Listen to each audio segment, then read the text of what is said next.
দেব নিয়ে যদি কোনো প্রশ্ন আপনাদের থাকে, এইটুকু নিশ্চিত থাকুন যথাসময়ে দেব নিজেই তার যাবতীয় জবাব দিয়ে দেবেন।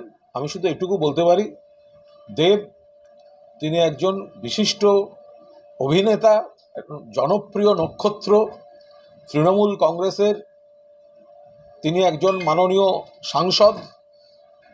তিনি মমতা বন্দ্যোপাধ্যায়কে নেত্রী, অভিষেক বন্দ্যোপাধ্যায়কে সেনাপতি এবং তৃণমূল কংগ্রেসকে পরিবার মনে করেন।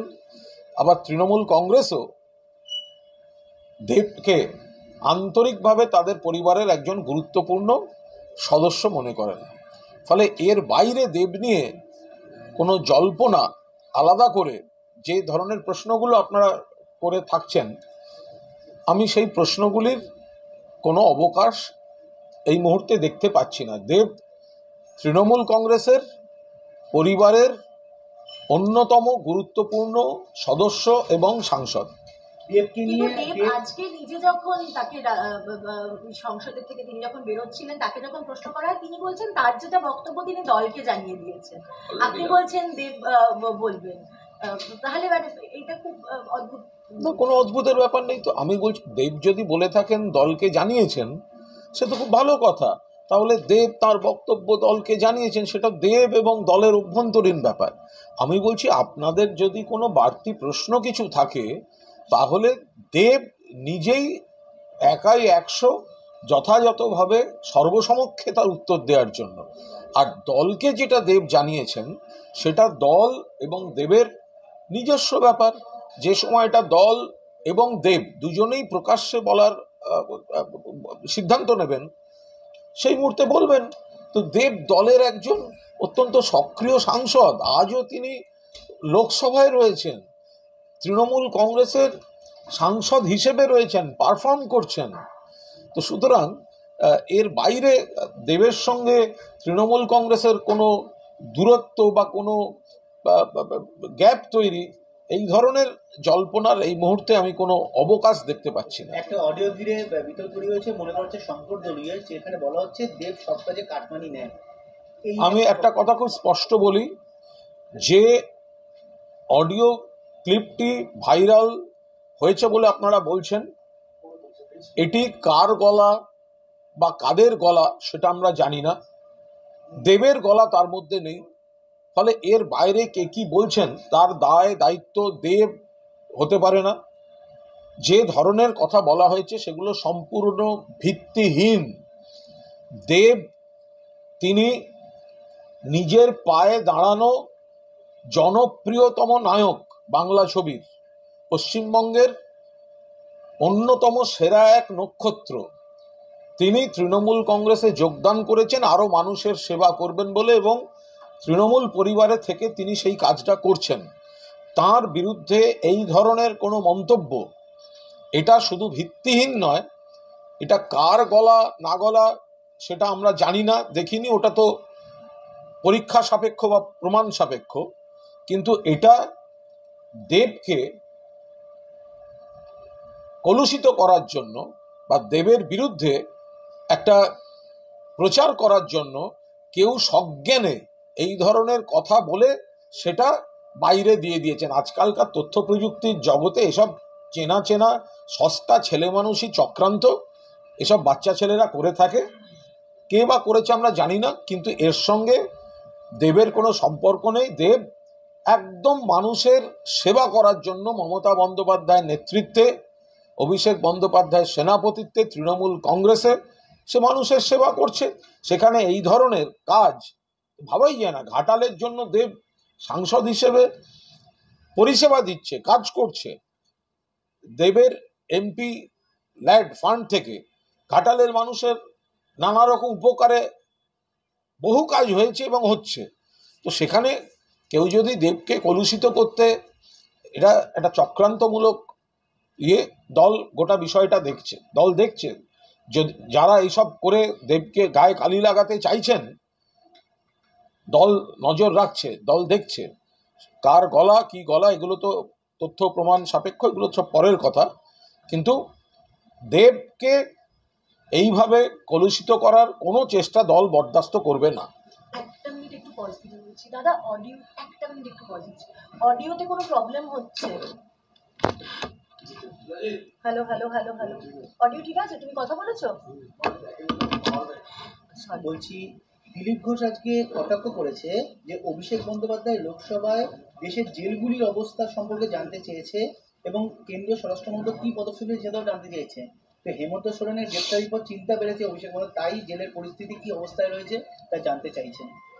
দেখুন, দিলীপ ঘোষের মুখে এই কথাগুলো মানায় না, কারণ দেশের কেন্দ্রীয় স্বরাষ্ট্রমন্ত্রী তিনি নিজে দীর্ঘদিন কারাবাস করেছেন একটি খুনের মামলায়।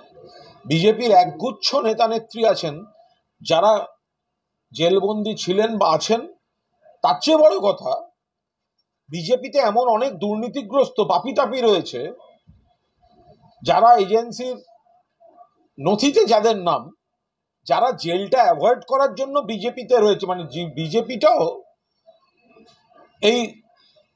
এই ধরনের মানুষের একটা আশ্রয়স্থল।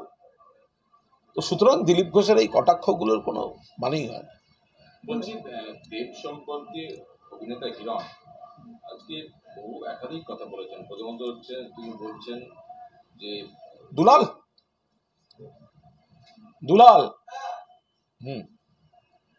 দেব হচ্ছেন চোর, সাংসদের থেকে ওর বড় পরিচয় আপাতত চোর, ফিল্মের দেশ থেকে কোটি কোটি টাকা চুরি করেছে, 30% গার্ড মানি নিয়েও কাজ করে, প্রাক্তন বিধায়ক ওর বিরুদ্ধে অভিযোগ করছে। বারবার চোর। আমার বক্তব্য, দল যদি মনে করে দেবকে দলে নেবে, কিন্তু তার চেয়ে আগে প্রমাণ করতে হবে ও যে ওর চোর নয়। একদম ডাইরেক্ট চোর বলে কটাক্ষ করছে। হিরণ চট্টোপাধ্যায় অভিনেতা। এখন এই হিরণ চট্টোপাধ্যায় হিরণ অভিনয় করেন। এখন তার একটা কোথাও হীনমন্যতা থাকতে পারে যে দেব তার থেকে অনেক সুপারহিট মেগাহিট ছবি ইন্ডাস্ট্রিকে দিয়েছে, ফলে পেশাগত জায়গায় পিছিয়ে পড়ে দেবের গায়ে কালি লাগানোর একটা অসহায় আক্রোশ থেকে করতে পারেন। 2 নম্বর, হিরণ চট্টোপাধ্যায় কি ভুলে গেলেন এই বিজেপি শুভেন্দু অধিকারীর ভিডিও ছেড়ে দিয়ে বলেছিল চোর, সিবিআই চেয়েছিল, সিবিআই এফআইআর করেছে, তো শুভেন্দু অধিকারীকে তো বিজেপি নিয়েছে। ওই দেব তো কথা বলছেন না, ঘুরঘুর ঘুরঘুর ঘুরঘুর ঘুরঘুর। শুভেন্দুর পেছনে তখন তো দেখা যায় ছবি তোলার জন্য ঘুরছেন। যদি দুর্নীতির কথা আসে তাহলে শুভেন্দুকে চোর, দুর্নীতিগ্রস্ত বিজেপি বলেছে, সিবিআই এর এফআইআর নেম। তাহলে তাকে বা উত্তরবঙ্গে নিশীথ প্রামাণিক, তার বিরুদ্ধে ভুরি ভুরি অভিযোগ বিজেপি এক সময় করেছে, তো তাদেরকে দলে নিলেন কেন? আর হিরণকে বলি, আপনি দেবকে নেবেন কিনা আপনার দল আপনি বেশি ভাবছেন। আরে দেব আপনার দলে যাবে কিনা সেটা দেখুন। আপনি কে? দেব তৃণমূল পরিবারের সদস্য, দেব সাংসদ, দেব জনপ্রিয়তম নায়ক। দেবকে নেবে কিনা ভাবছে, আরে দেব যাবে কি ওখানে? দেব তো তৃণমূল পরিবারের। একদম ব্যক্তিগত আক্রোশ থেকে তাদের পেশাগত লড়াইতে দেবকে পাল্লা দিতে না পেরে এই কুৎসিত বাজারি মন্তব্যগুলি হিরণ করছেন। এটা হিরণকে বলবো, এটা সুস্থ রুচির পরিচয় নয়। রাজনীতিটা সরাসরি হোক, রাজনীতিটা রুটি কাপড়ার মাকানে হোক, রাজনীতিটা উন্নয়ন দিয়ে হোক, রাজনীতিটা মানুষের কাজ দিয়ে হোক। এই রুচিহীন কাজকর্ম এগুলো ওই চোর শুভেন্দু অধিকারীকে মানায়। তার পেছনে ঘুরতে ঘুরতে দেখি তার মতো হয়ে যাচ্ছে হিরণ, এটা ঠিক হচ্ছে না। স্বভাব চরিত্র ঠিক রাখুক। বলছি দেব কি ভোটে দাঁড়াতে চান না? আরে দেব সিটিং এমপি, আগামী দিন দেব 14 সালের সাংসদ, দেব 19 সালের সাংসদ। ফলে এই ধরনের কথাগুলো আলোচনা করাটাই হচ্ছে অপ্রাসঙ্গিক। ফলে তিনি দাঁড়াবেন কি দাঁড়াবেন না আমি কেন আলোচনা করবো? এ তো স্বাভাবিক ব্যাপার। কাল সূর্য উঠবে কি উঠবে না এ কি কেউ আলোচনা করে নাকি? বর্ষাকালে কোনো কোনো সময় আকাশে মেঘ থাকে, মেঘ চলে যায়, তাহলে কি সূর্য ওঠে না? তো সুতরাং এই আলোচনাটাই হচ্ছে অবান্তর। দেব তৃণমূল পরিবারের সদস্য, একজন সাংসদ, ফলে তিনি দাঁড়াবেন কি দাঁড়াবেন না এই ধরনের আলোচনাটা অপ্রাসঙ্গিক। বিরোধীরা বলছেন যে উনি বিজেপি শাসিত মুখ্যমন্ত্রীর সঙ্গে বৈঠক করে করে এসেছেন। বিরোধীদের তো সংগঠন নেই, বিরোধীদের কোনো সংগঠন নেই, নিজেরা গোষ্ঠীদ্বন্দ্বে দীর্ণ, তাদের কোনো রকম কোনো উন্নয়ন নিয়ে রাজনীতি নেই। তৃণমূলের কে কি করছেন তাই নিয়ে চিন্তা, আর দিল্লি থেকে এজেন্সি পাঠিয়ে যদি হয়। এখন তারা যদি বলে থাকেন দেব অমুকের সঙ্গে দেখা করেছেন, তমুকের সঙ্গে দেখা করেছেন, দেখুন দেব স্বাধীন দেশের নাগরিক, কারুর সঙ্গে কারুর দেখা হওয়াটা কোথাও কোনো অস্বাভাবিকতার মধ্যে আমি কিছু দেখি না। তবে এইটুকু আমি দায়িত্ব নিয়ে বলতে পারি, বিজেপি শাসিত কোনো রাজ্যের মুখ্যমন্ত্রী বা বিজেপির এমন কোনো নেতা এবং তাদের সঙ্গে দেবের রাজনৈতিক উদ্দেশ্যে দেব গোপনে চুপি চুপি আলোচনা করছেন, এসব একেবারে আস্ত গল্প, এগুলো ভিত্তিহীন, কাল্পনিক। এগুলো হচ্ছে বিজেপি, তারা এই ধরনের বিভ্রান্তি তৈরি করার জন্য এই সব গল্প ছাড়ছে, এতে মানুষ বিভ্রান্ত হবেন না। বলছি, আজকে শুভেন্দু অধিকারী ভূপতিনগর থেকে হুঁশিয়ারি দিয়েছে যে মমতা বন্দ্যোপাধ্যায়কে প্রাক্তন করবো, তারপরে আমি বিশ্রাম করবো, তার আগে নয়। আর বলেছে পুলিশ দিয়ে বিরোধীদের উপর অত্যাচার করা হচ্ছে, ভোট আসছে বলে শাসক দলকে অত্যাচার করছে। কোনো অত্যাচার হচ্ছে না, অবাধ গণতান্ত্রিক পরিবেশ, যেখানে পুলিশের যা ভূমিকা নেওয়া দরকার পুলিশ সেখানে সেই ভূমিকা নিচ্ছে। ফলে শুভেন্দু অধিকারী কেন্দ্রের রিপোর্টগুলো পড়ে দেখুক, দেখবে পশ্চিমবঙ্গের কি পরিমাণ সুখ্যাতি কেন্দ্রের সব দপ্তরের রিপোর্ট ইনক্লুডিং হোম, সমস্ত বিষয়ে পশ্চিমবঙ্গের রয়েছে। শুভেন্দুর পায়ের তলা থেকে মাটি ক্রমশ সরে যাচ্ছে, সেই ধরনের অবান্তর কথাবার্তা এই চলছে। মমতা বন্দ্যোপাধ্যায় মুখ্যমন্ত্রী থাকবেন, মমতা বন্দ্যোপাধ্যায়ের নেতৃত্বে আগামী কয়েক বছর বাংলা লড়বে। এরপর 2036 সালে অভিষেক বন্দ্যোপাধ্যায় মুখ্যমন্ত্রী হবেন। শুভেন্দু, তার কোনো জায়গা পরিবর্তন হবে না। শুভেন্দু বিরোধী শিবিরে ঘৃণিত, উপেক্ষিত, কোণঠাসা, রাজনীতি থেকে অবসর নিয়েও চলে যেতে পারে, কিন্তু বাংলায় তৃণমূল কংগ্রেসের সরকার থাকবে। শুভেন্দু নন্দীগ্রামের কায়দায় আজকে বলছেন যে মানে নন্দীগ্রামের একটা ওই সেই কায়দা আছে, কিন্তু বলেছিলেন না যে পুলিশ গ্রামে ঢুকলে শাঁখ বাজান, জোটবদ্ধ হয়ে জুলুমের বিরুদ্ধে প্রতিবাদ করুন। ব্রিটিশ শাসনের সঙ্গে তুলনা করছেন উনি পুলিশকে। উনি বলছেন ভোট না পেয়ে উর্দিধারীদের লেলিয়ে দিচ্ছেন মমতা বন্দ্যোপাধ্যায়, এটা ব্রিটিশ শাসন। হাস্যকর কথাবার্তা। অত্যন্ত শান্তিপূর্ণভাবে উন্নয়ন হচ্ছে, দিলীপ ঘোষের বাড়ির লোক গিয়েও স্বাস্থ্যসাথীর কার্ড করাচ্ছেন, এত উন্নয়ন হচ্ছে। তো সুতরাং সেখানে শুভেন্দুর দল বিজেপি তারা পাল্লা দিতে পারছে না বলেই তো সিবিআই ইডি লেলিয়ে দিচ্ছে। এই যে সিবিআই ইডি এনআইএ, এগুলো তো সব তারা করছে, শুভেন্দুর লোকজনরা করছে, বিজেপির লোকজনরা করছে। তারাই তো আবার হুমকি দিচ্ছে, দিল্লি যাব, দিল্লিকে দিয়ে করাবো, টাকা বন্ধ করবো। এর থেকে প্রমাণিত, এই যে দিল্লিকে দিয়ে টাকা বন্ধ করাবো, সিবিআই করাবো, দেখুন কি হয়, এর থেকেই তো প্রমাণিত ভয়টা কারা পাচ্ছে আর কারা লেলিয়ে দিচ্ছে। দেখুন এবার ইডির বাড়ি কার বাড়ি যায়, কারা লেলিয়ে দিচ্ছে। শুভেন্দু অধিকারী, বিজেপিরা, ওদের সংগঠন নেই, ওদের সঙ্গে মানুষ নেই, ওরা তো এজেন্সি লেলিয়ে দেওয়ার রাজনীতি করছে। বলছি কাঁথিতে বলছেন লক্ষাধিক ভোটে আপনারা। শুভেন্দু অধিকারীর যদি ক্ষমতা থাকে তো ভোটে দাঁড়াক। আমরা পূর্ব মেদিনীপুরে 2টো আসনই জিতব। তৃণমূল কংগ্রেসের ছিল, তৃণমূল কংগ্রেসের আছে, তৃণমূল কংগ্রেসের থাকবে। কাঁথি এবং তমলুক 2টি লোকসভা আসনে তৃণমূল কংগ্রেস জিতবে। শুভেন্দুর পরিবারের মতো অধিকারী প্রাইভেট লিমিটেড তৃণমূলের কর্মীদের ব্যবহার করে, মমতা বন্দ্যোপাধ্যায়ের মুখ ব্যবহার করে, শহীদের রক্তকে ব্যবহার করে বাপ এবং ছেলেরা সমস্ত পদে বসবে, আর তারপর গ্রেফতারির ভয়ে দল বদলে বিজেপির কাছে গিয়ে বড় বড় কথা বলবে। এসব মানুষ এবার মুখে ঝামা ঘষে শেষ করে দেবে।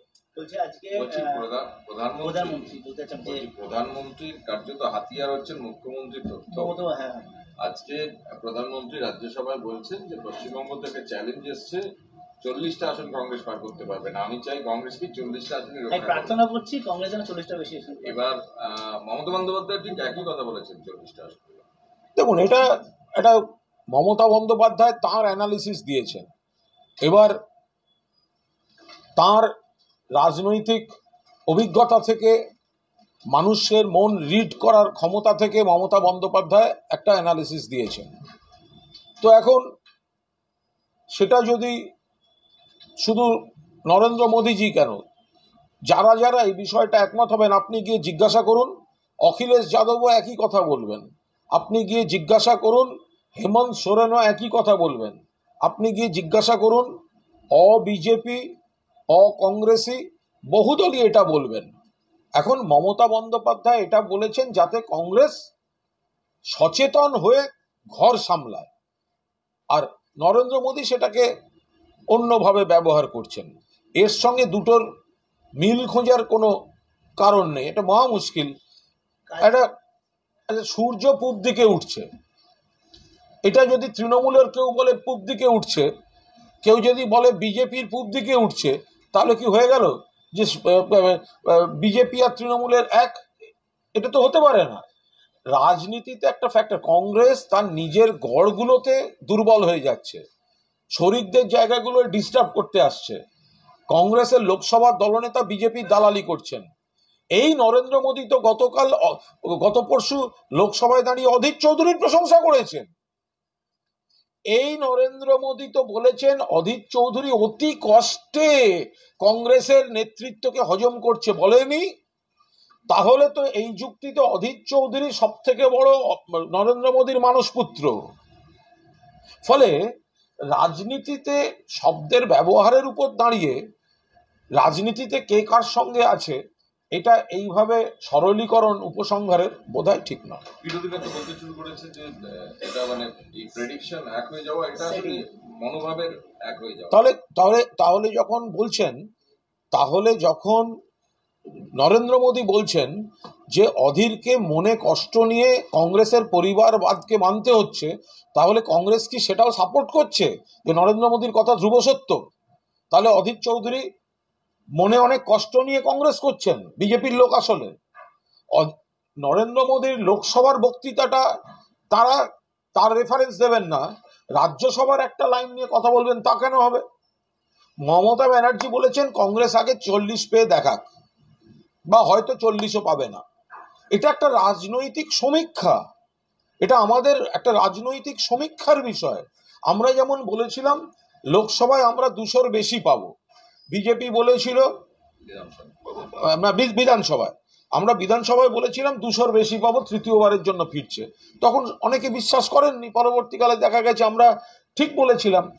তো এখন আমরা তো চাইছি কংগ্রেস বেশি পাক, আমাদের মনস্কামনা কংগ্রেস বেশি পাক, কংগ্রেস তার নিজের গড়ে বিজেপিকে হারাক।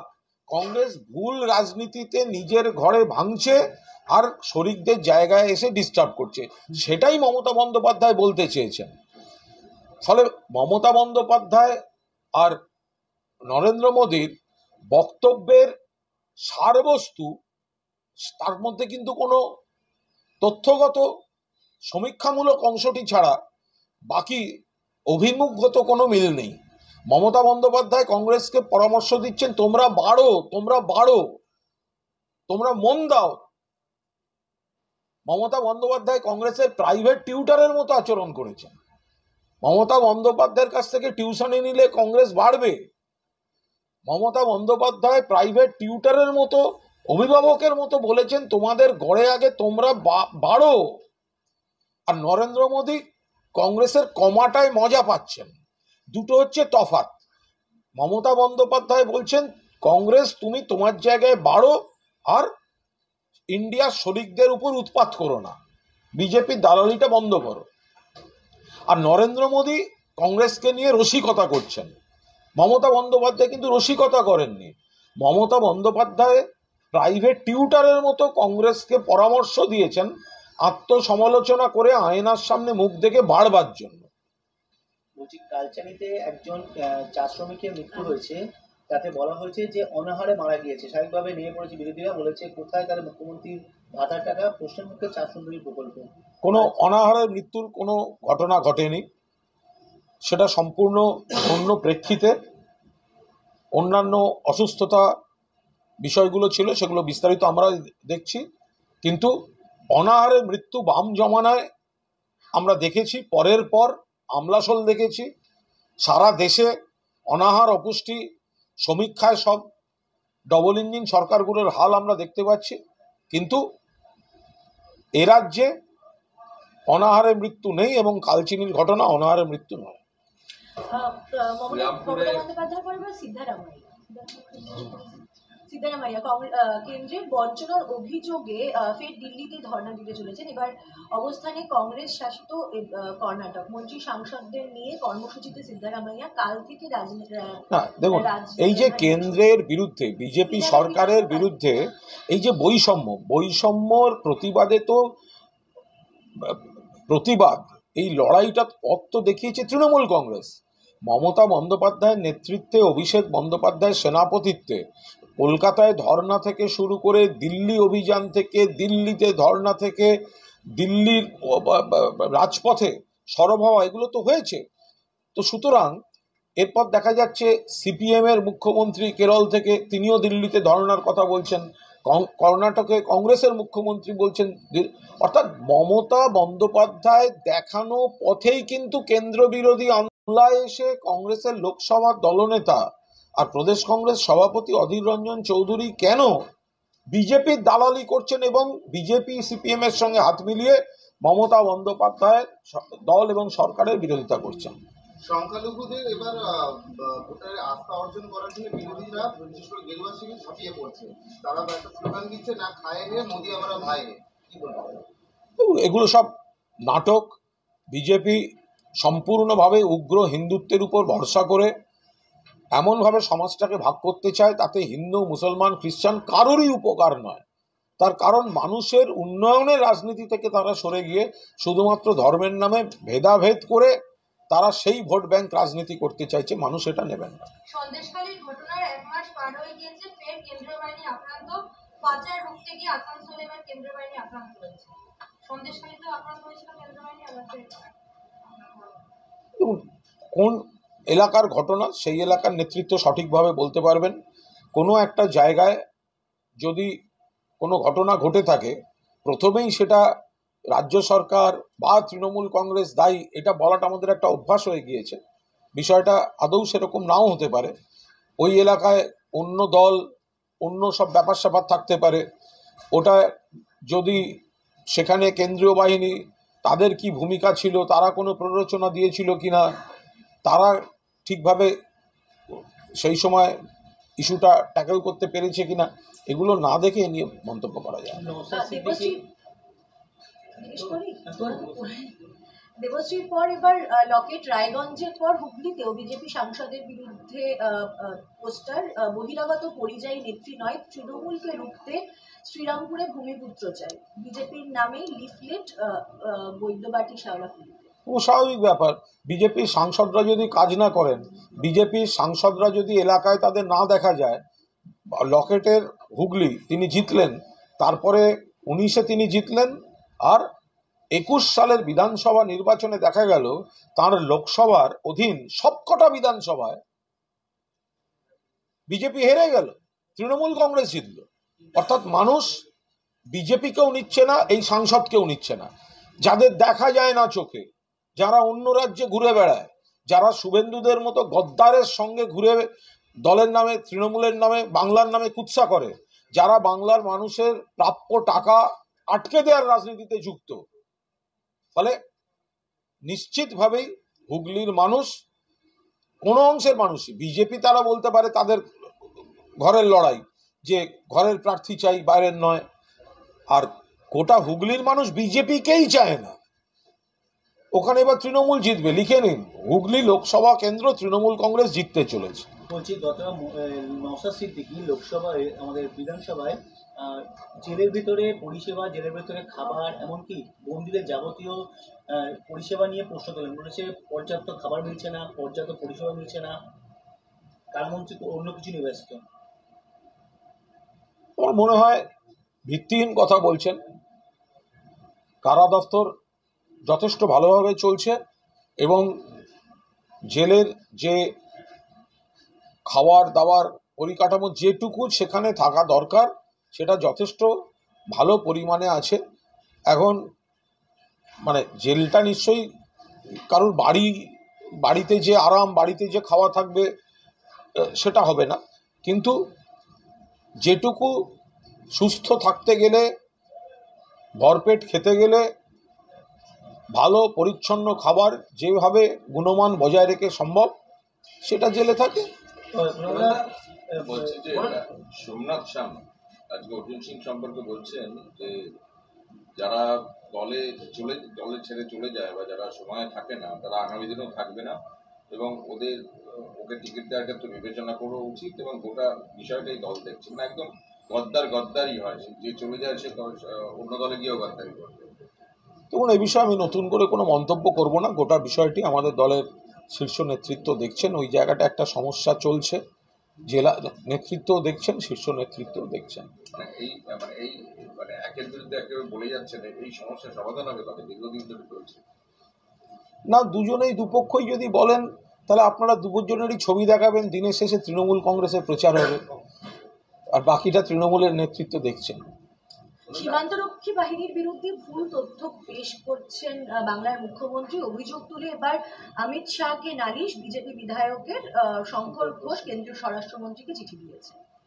যেমন বিএসএফ এর বিরুদ্ধে যে বিএসএফ তারা একটা দায়িত্বশীল জায়গায় আছেন। তো সবচেয়ে বড় কথা, বিজেপি যখন অনুপ্রবেশ নিয়ে অভিযোগ করে তার মানে তো বিজেপি স্বীকার করে নেয় যে বিএসএফ কাজ করছে না। তাহলে আবার এইভাবে নাকি কান্নার কি আছে? বিজেপি যখন অনুপ্রবেশ নিয়ে নালিশ করে যে অনুপ্রবেশ চলবে না, হ্যান হবে না, ত্যান হবে না, অনুপ্রবেশ মানেটা কি? সীমান্ত দিয়ে আসা। তো সীমান্তটা তো রাজ্য সরকারের পুলিশ দেখে না, ওটা তো দেখে অমিত শাহের বিএসএফ। তো বিএসএফ এর উপর তো বিজেপিরই আস্থা নেই। সেই কারণেই তো এত বেশি অনুপ্রবেশের কথা তারা বলছে। তারা তারপরে সিএএ, এনআরসি এত যে কথা বলছে, তো এগুলো তো হচ্ছে বিএসএফ এর উপর আস্থা নেই বলে। তো তাহলে আবার তারা কাঁদছে কেন? আমরা জানি বিএসএফ এর জওয়ানরা আমাদের ঘরের ছেলে, তাদের কোথায় কি সম্মান দিতে হয় আমরা জানি। আর বিএসএফ এর কোথায় বিচ্ছিন্ন কিছু ঘটনা ঘটছে, বিএসএফ কে ব্যবহার করে বিজেপি সীমান্ত এলাকা দখল করতে চাইছে, জুলুমবাজি করছে, সেগুলো আমাদের অভিযোগ আসছে, নজরে আসছে, থানায় অভিযোগ আসছে। তো সেগুলো তো ব্যবস্থা হবেই। বলছি, আগামীকাল তো রাজ্য বাজেট, বারবার করে তো অর্থের কথাটা বলা হয়, কেন্দ্র সরকার অর্থ নিচ্ছে না। এই পরিস্থিতি দাঁড়িয়ে এই যে রাজ্য বাজেট, সমস্ত প্রকল্প কি আদৌ ঠিকমতো বাস্তবায়ন বা অর্থ বরাদ্দ করা সম্ভব হবে রাজ্যের পক্ষে? সে তো বাজেট বইতে লেখা থাকবে, আমি করে জানি। কালকে বাপ্পাদিত্য দাশগুপ্ত থেকে ইডি ডেকেছে, সিবিআই এর পর এবার ইডি তলব করলো বাপ্পাদিত্য দাশগুপ্ত, আপনাদের কাউন্সিলর। তাহলে চাটা খাওয়াবে, হয়তো চা বিস্কুট টিস্কুট খাওয়াবে।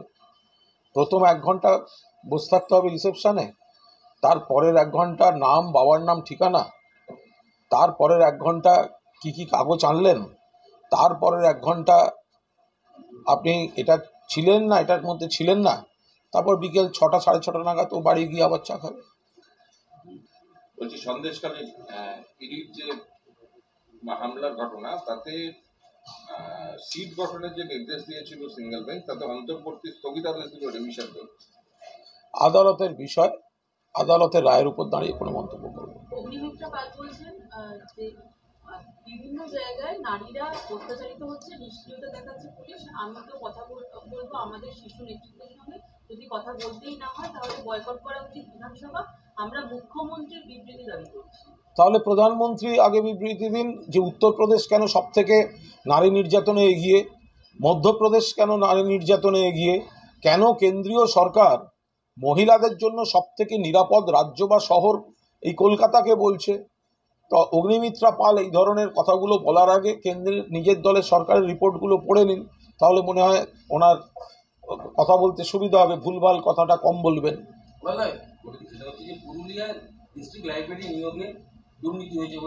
আমি বলতে পারবো না, লাইব্রেরি অব্দি খবর, মানে পুরুলিয়ার লাইব্রেরি অব্দি খবর হামলা করেছেন এবং তিনি বলছেন যে ও মামলা ব্যাপার, কোর্টের ব্যাপার, পরে দেখা যাবে।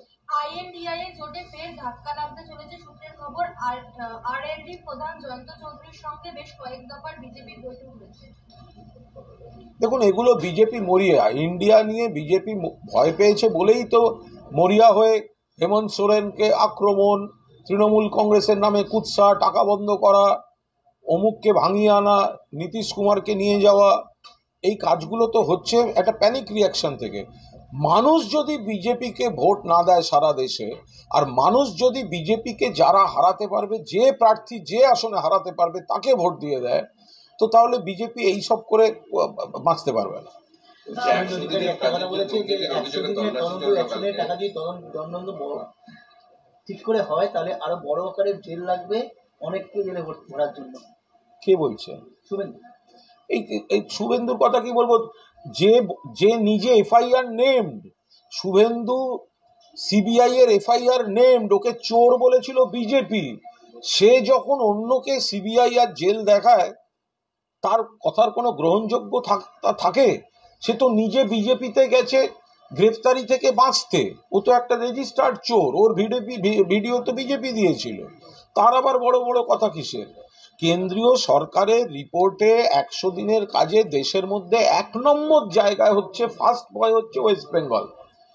যেদিন থেকে পশ্চিমবঙ্গ প্রথম বিজেপি ধরে নিয়েছে মানুষ এত কাজ পাচ্ছেন, এটা ডিস্টার্ব করার জন্য টাকা বন্ধ করা, বদনাম করা, এইসব হয়েছে। আমি দায়িত্ব নিয়ে বলছি আপনাদের, কালকে এইসব নামে, এই 100 দিনের নামে যে সমস্ত জায়গায় কেন্দ্রীয় অতিথিরা ঘুরে বেরিয়েছেন, তারা কিছুই পাননি। কোর্টের যেদিন নেক্সট কোর্ট থাকবে সেদিন বুঝতে পারবে। ওইটাই বলছি যে 100 দিনের কাজ নিয়েই যে দুর্নীতির অভিযোগে তাতে তল্লাশির পর এবার জেরার প্রক্রিয়া শুরু করে দিল। কারণ হচ্ছে পঞ্চায়েতের যে প্রাক্তন এক্সিকিউটিভ আছে, বা এগুলো সবটাই বিজেপির কথায় লোক দেখানো। তাই যদি হয় তাহলে ভুয়ো জব কার্ডে উত্তরপ্রদেশ আর মধ্যপ্রদেশ যে এত এগিয়ে, সেখানে কেন হচ্ছে না? আপনি আমায় বলুন কেন সেখানে হবে না? মধ্যপ্রদেশে বাজি কারখানায় বিস্ফোরণ হয়ে যদি 8 জন 10 জন মারা যায়, 20টা 25টা 50টা 60টা বাড়ি পুড়ে যায়, তখন এনআইএ যাবে না কেন? তখন জঙ্গি নিয়ে তদন্ত হবে না কেন? পশ্চিমবঙ্গে একটা বাজি কারখানায় যদি বিস্ফোরণ হয় দুর্ভাগ্যজনক, তখন বলবে যে এখানে জঙ্গিরা আছে। তা মধ্যপ্রদেশে যখন হলো এনআইএ গেল না কেন? কিসের জন্য এনআইএ যায়নি? ফলে আলাদা আলাদা রাজ্যের জন্য এই 100 দিনের কাজটা এখন যত ভোট এগিয়ে আসছে, বিভিন্ন এলাকায় বিভিন্ন লোককে এরা বিড়ম্বনায় ফেলার জন্য, কুৎসা করার জন্য এই এজেন্সিকে ব্যবহার করছে। লোকসভার পর রাজ্যসভার জবাবি ভাষণে খার্গেকে টার্গেট করেছেন মোদী। আবকি বার 400 পার, বিজেপি স্লোগান আউড়ে এনডিএকেই আসলে আশীর্বাদ করেছে ইন্ডিয়া। কংগ্রেস সভাপতির কথায় সংসদে মনোরঞ্জন হয়েছে, কটাক্ষ করছেন প্রধানমন্ত্রী। দেখুন, এমন একজন প্রধানমন্ত্রী যিনি একতরফা নাটক করে যান, একতরফা নাটক, শ্রুতি নাটক, একা কথা বলে যান। একটা জিনিস দেখেছেন, জনসময় দেখবেন প্রধানমন্ত্রী সোজা তাকিয়ে কথা বলছেন, কারণ ফ্রেমের বাইরে দুটি টেলিপ্রম্পটার থাকে। আর লোকসভা রাজ্যসভায় দেখবেন তখন দেখে বলতে হয়, কারণ ওখানে তো আর টেলিপ্রম্পটার সাজানো থাকে না। তো পুরোটাই তো ওনার লিখে রেখে আনা নাটক। উনি সেইগুলো করতে চান। উনি জানেন এবার বিজেপি হারছে, বিজেপি সংখ্যাগরিষ্ঠতা পাবে না। সেই কারণেই এত এজেন্সিকে নিয়ে তৎপরতা, এত বিজেপি বিরোধীদের পেছনে কুৎসা। এবং সংসদে গত 10 বছরে একবারও যিনি সাংবাদিক বৈঠক করেননি, গণতন্ত্রের কথা বলছেন, একজন প্রধানমন্ত্রী 10 বছরে সাংবাদিকদের প্রশ্নের উত্তর দেননি। কোনো কৈফিয়ত দেওয়ার প্রশ্ন তিনি তার জবাব দেননি। তিনি জনসভায় ওই টেলিপ্রম্পটার আর পার্লামেন্টে মাথা নিচু করে কাগজে লিখে আনা নোট, এর ওপর দাঁড়িয়ে যার বক্তৃতা হয়, এটাকে শ্রুতি নাটক বলে। এটা একতরফা শ্রুতি নাটক হয়েছে, বাস্তবের সঙ্গে এর কোনো মিল নেই। বিজেপি হারতে চলেছে। কেন্দ্রীয় মন্ত্রী জিতেন্দ্র সিং একটু প্রধানমন্ত্রীটা জিজ্ঞেস করেছি, দলিত বিরোধী, আজকে প্রধানমন্ত্রী আরো অনেক কিছু বলেছেন, দলিত বিরোধী কংগ্রেস। ওটা দিল্লি থেকে বলবো না, দিল্লি থেকে বলবো, প্রধানমন্ত্রী তো দিল্লি থেকে বলবো। কেন্দ্রীয় মন্ত্রী জিতেন্দ্র সিং আজকে একটি পাবলিক এক্সামিনেশন বিল পাস করেছে 2024। দিল্লি বলবে, ওর মতো ঢুকবো না।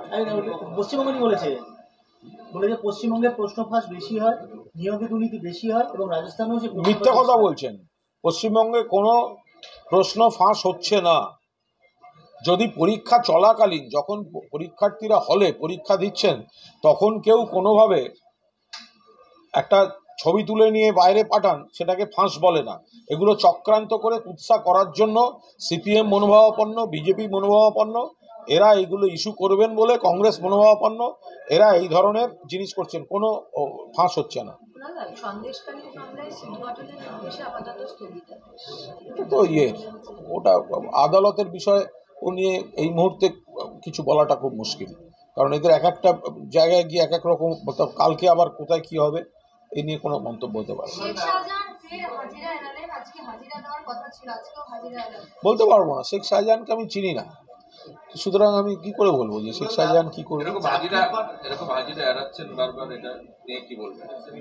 এটা সম্পূর্ণ তার ব্যাপার, এজেন্সির ব্যাপার এবং কনসার্ন ব্যক্তির ব্যাপার। এটা কিভাবে, এটা নিয়ে আমি বা আমার মতো কোনো মুখপাত্র বা দল কেউই এ বিষয়ে কি বলবো। এটা তো সম্পূর্ণ কনসার্ন ব্যক্তির ব্যাপার। চাকরি প্রার্থীদের সাথে একাধিকবার আপনি বসেছেন এবং জট খোলার চেষ্টাও করেছেন। আজকের কোর্টে বসে পড়লেন যে ব্যতিক্রমী যে নিয়োগ দেওয়া হবে, কাদের ব্যতিক্রমী নিয়োগ দেওয়া হবে অবস্থান স্পষ্ট করতে হবে রাজ্য সরকারকে। ব্যতিক্রমী আমি গোটা মামলাটা জানি, যে ধরনের, আমি প্রথমে অনুরোধ করব যারা কোর্টের রিপোর্টার আছেন তারা এটা লেখার জন্য নয়, তারা একজন বা দুজনের নোটের উপর ডিপেন্ড করবেন না। যে কোনো একজন বা দুজন কোর্টে দাঁড়িয়ে তারা ওই নোট করে যেটা পাঠাবে সেটাই কোর্ট বিটে চড়বে আর তারাই তারপর প্রডিউসারদের পাঠাবেন, এইটা বন্ধ করুন। কোর্টে কি হয়েছে সেটা নিজেরা দেখুন, এখন তো লাইভ স্ট্রিমিং হচ্ছে, সেগুলো দেখুন, বুঝুন। আজ আমি আবার বলছি, SLST, শারীরশিক্ষা, কর্মশিক্ষা, তাদের জটটা খোলার দিকে এগোচ্ছে। আজ মরিয়া হয়ে বাধা দেওয়ার চেষ্টা করেছেন বিরোধী কিছু আইনজীবী, যারা ন্যায্য অধিকারীদের চাকরি থেকে বঞ্চিত করে রেখেছেন। মমতা বন্দ্যোপাধ্যায় এদের নিয়োগের ব্যবস্থা করে রেকমেন্ডেশন পর্যন্ত হয়ে গিয়েছে, তারপরে স্টে করানো হয়েছিল। এবার সেই জায়গায় দাঁড়িয়ে আজ বিচারপতিকে প্রকাশ্যে বলতে দেখা গেছে, হু আর ইউ? যারা বাধা দিচ্ছে অন্যায্যভাবে তাদেরকে কড়া ভাষায় বিচারপতি বলছেন, হু আর ইউ? মিডিয়া দয়া করে সেগুলো দেখুক, যদি এইটুকুও কষ্ট করে দেখতে না পায়। কোর্টের লাইভ স্ট্রিমিং এর সেই অংশ আমি অলরেডি টুইট করে দিয়েছি, এবং এবং অনারেবল এজি তার একটা ক্লারিফিকেশন, তার একটা লিখিত বক্তব্য সোমবার চেয়েছেন, যে এই গোটা বিষয়টার সঙ্গে সিবিআই তদন্ত বা অমুকের কোনো সম্পর্ক নেই ইত্যাদি। সেই আইনি জটটা খোলার জায়গায় আছে, সবাই মিলে সেটা চেষ্টা হচ্ছে। ফলে সেটাকে অহেতুক জটিল করে দেখাবার কোনো ঘটনা ঘটেনি, বরং যে জটিলতা ছিল সেই জটিলতাটা অনেকটা কমার জায়গায় গেছে।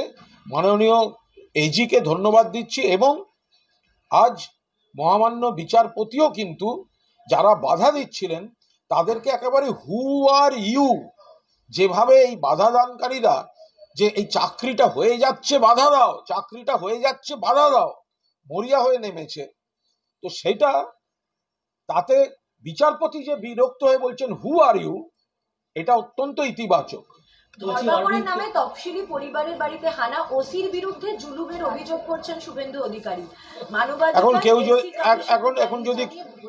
কেউ যদি কোনো তার বিরুদ্ধে কোনো অভিযোগ থাকে, তাকে যদি ধরতে যাওয়া হয় বা তার সঙ্গে কথা বলতে পুলিশ যায়, তার জাতি, ধর্ম, বর্ণ দেখে যেতে গেলে তাহলে আর আইন শৃঙ্খলা বলে কিছু থাকে না।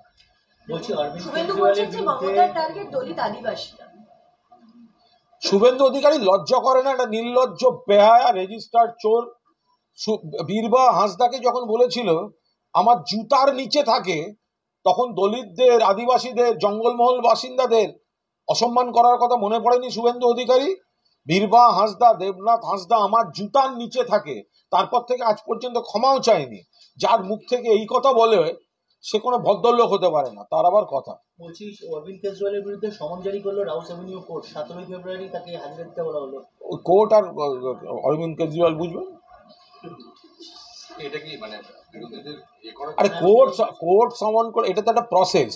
এখন অরবিন্দ কেজরিওয়াল বিজেপি বিরোধী, সেই কারণে তার বিরুদ্ধে একটা মামলা চাপিয়ে দিয়ে তাকে হেনস্থা করা, ভোটের আগে বিড়ম্বনায় ফেলা, ব্যস্ত রাখা, এগুলোর চেষ্টা হচ্ছে। সেই কারণেই এইটা আবার আইনি প্রসেসে গিয়ে কোর্টে পড়ে গিয়েছে।